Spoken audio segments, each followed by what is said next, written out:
Literal na sinubukan kong bumiyahe sa Alapaap sa katatapos lang na Philippine International Hot Air Balloon Fiesta sa Capas Tarlac.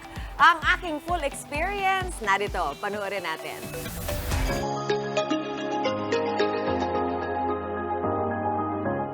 Up and away!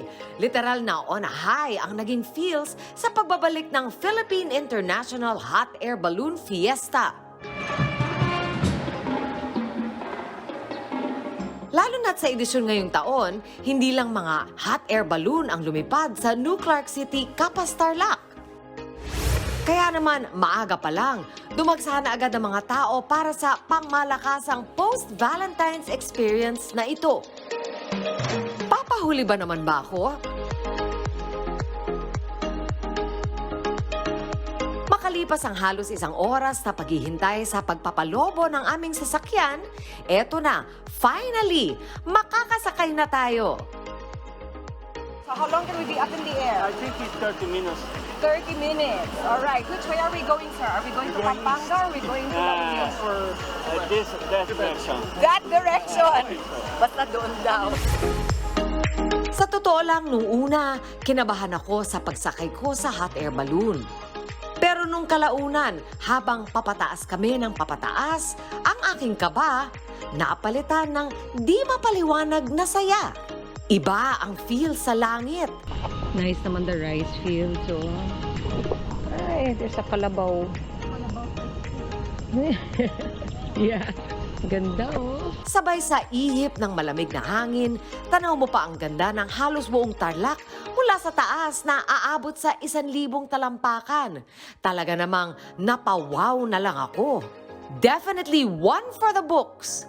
1 hanggang 2 oras ang kayang ilipad ng balloon na ito na pinapatakbo ng apoy galing sa liquid propane. Kung naging kalmado ang aming paglipad, naging maaksyon naman ang aming pagbaba. Halos sumemplang kami sa aming landing. Is it gonna topple over? Yeah. At dahil parang in the middle of nowhere ang aming landing site, to the rescue na lang sa amin ang mga lokal. Maraming salamat mga kapatid! Pero eto, for the angkas ang beauty ng mami nyo.